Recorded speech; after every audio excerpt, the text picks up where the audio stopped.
Nós não estamos aqui para comemorar, e sim para rememorar. Nós, na Bahia, fizemos uma greve de equiparação ao pessoal do sul de São Paulo. Nós ganhávamos, na época, cerca de 60% do que era pago ao mesmo profissional em São Paulo. Eu estou emocionado, estou tentando ir devagar.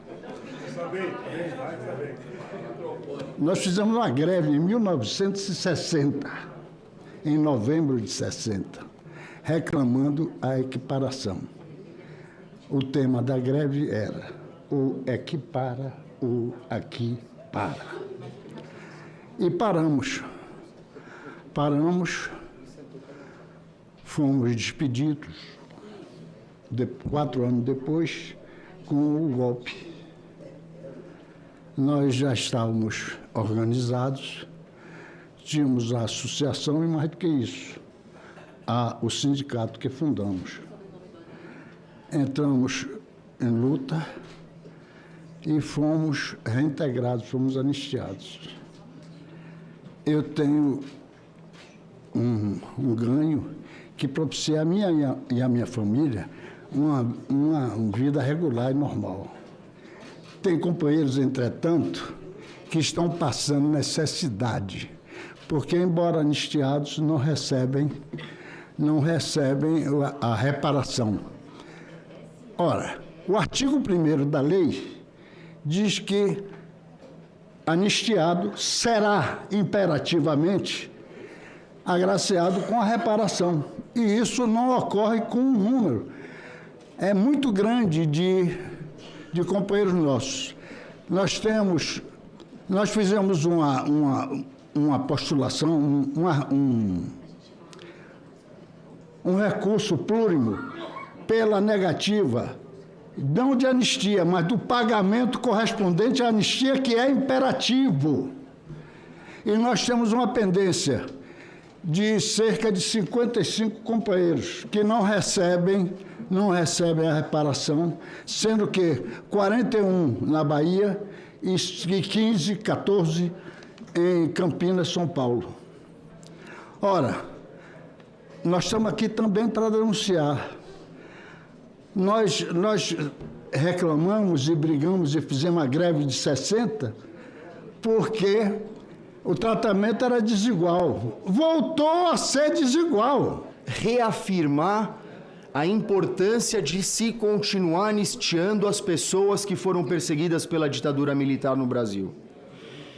E aí é importante, do ponto de vista teórico, compreender, o principal é isso, compreender que não se trata de um fla-flu político, de ser do lado A ou do lado B. As pessoas têm os seus lados e têm as suas posições políticas. Agora, é preciso entender que direitos humanos é uma matéria que tem um arcabouço técnico. Você não pode misturar direitos humanos e religião de maneira inconsequente. Então, para se chegar à construção da igualdade jurídica, de que todos são iguais, todos nascem livres e iguais em dignidade e direitos, esse é o artigo 1º da Declaração Universal dos Direitos do Homem, de 1948. Naquela época, em 1948, Bira, não existia isso de chamar eles e elas. Não havia ainda todo esse avanço na questão de gênero. Então, a Declaração é dos Direitos do Homem, se chama assim ainda. Mas como que essa declaração surgiu? Ela surge no contexto pós-Segunda Guerra Mundial. Ou seja, toda a construção da ONU, né, e dos outros órgãos, braços da ONU, nasce de uma percepção muito clara das atrocidades e do nível de barbárie que chegou ao mundo depois da Segunda Guerra Mundial. Então a gente está falando de uma construção de quase 80 anos.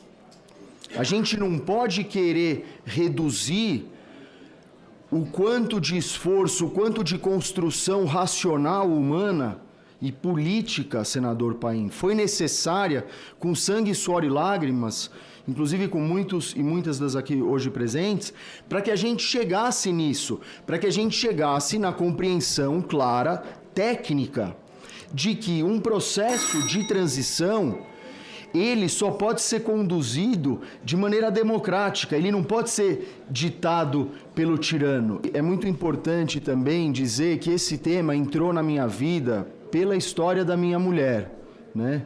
A Maria Vitória Hernandes Lerner, porque ela pôde vir para o Brasil, depois do exílio onde ela estava, com a promulgação da Lei de Anistia, essa lei falha e incompleta de 1979, que o Hamilton Pedro Tierra leu o primeiro artigo para nós agora há pouco.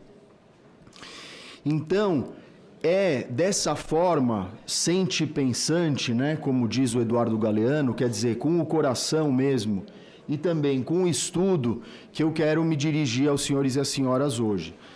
Quer dizer, a nossa construção racional, teórica, doutrinária, sobre o direito internacional dos direitos humanos, sobre as comissões da verdade, ela se insere nesse campo da dor das pessoas, né? Um nível de dor que é pouco compreendido e conhecido.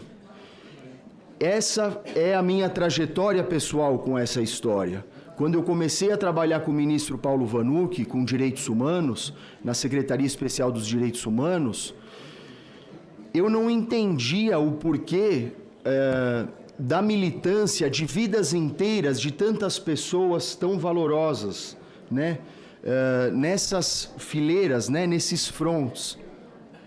E, à medida que a gente vai aprendendo do que se trata um desaparecimento humano, por exemplo, ou do que se trata uma sequela de tortura, a gente compreende o porquê não é possível uma reconciliação forjada, forçada, né? Por que não é possível virar uma página de um livro que não foi lido ainda? Então, o emaranhado jurídico-burocrático desse tema, ele é intrincado, é difícil de ter uma percepção completa do que é esse quadro normativo no Brasil. Então, hoje a gente falou bastante da Lei de Anistia de 79, mas existe todo um marco normativo da Justiça de Transição no Brasil que passa também pela Lei 10.559 de 2001. Essa Lei de Anistia foi a maior cagada feita na transição do período ditatorial para o democrático. Os ditadores, os militares, colocaram como um favor que estariam fazendo, deixando as pessoas exiladas voltarem ao país. Quer dizer, haveria uma anistia dos crimes cometidos por ambas as partes. Então, vocês não procuram podres na gente, nós não procuramos podres em vocês. Acontece que os criminosos foram os golpistas e os insurgentes deveriam ser os heróis da pátria. Mas em meio a essa anistia, perdeu-se a verdadeira identidade de quem é o bandido e de quem é o mocinho. Acontece que agora, se a gente se transportar do passado para o presente, Bolsonaro, se tivesse dado golpe, ele não seria um criminoso. Os militares não seriam criminosos. As pessoas que estão envolvidas tomariam o poder. E nós, Thiago dos Reis, eu, os jornalistas do Brasil 247, ICL, podiam se preparar, porque iam sofrer consequências. E teriam que fugir, teriam que se esconder, ou teriam que lutar, teriam que brigar. E seriam catalogados como criminosos. Seriam estigmatizados como criminosos, sendo que os criminosos são os vagabundos que foram lá em 8 de janeiro tentar dar o golpe. Então, depois, é o que o Bolsonaro quer agora, ele quer anistia, ele quer ser perdoado. Não pode ser perdoado, porque nós demos um mau exemplo, nós deixamos uma lacuna. A punição seria exemplar a que esses golpistas nem tentassem fazer o que fizeram em 8 de janeiro. Então, a falta da punição, e aqui o Brasil é conhecido por nós brasileiros como um país da impunidade. A impunidade, ela não pode reinar nunca mais. Então, os golpistas têm que pagar. É assim. E o que aconteceu nessa anistia? Os militares continuaram recebendo seu soldo, quer dizer, as filhas recebem as pensões altas, por sinal, e os anistiados que se insurgiram àquela ditadura imposta estão nessa situação. Então vejam que coisa, né? Mas esse vídeo é uma outra história, viu, gente? Ele mostra a continuidade daquilo. Então, anistia para Bolsonaro de jeito nenhum. Pessoal, vou pedir uma coisa. Comenta aí no vídeo, compartilha, curte, porque o canal tomou um strike e o YouTube realmente não está oferecendo os nossos vídeos, tá bom? Vocês podem olhar nas visualizações, caiu muito. Tá? Então, dê essa força pra gente, tá bom? Dê essa força pro Thiago, beleza? Fiquem com Deus. Minhas amigas e meus amigos, para vereador, vote nos candidatos e candidatas do Partido dos Trabalhadores. Vote 13.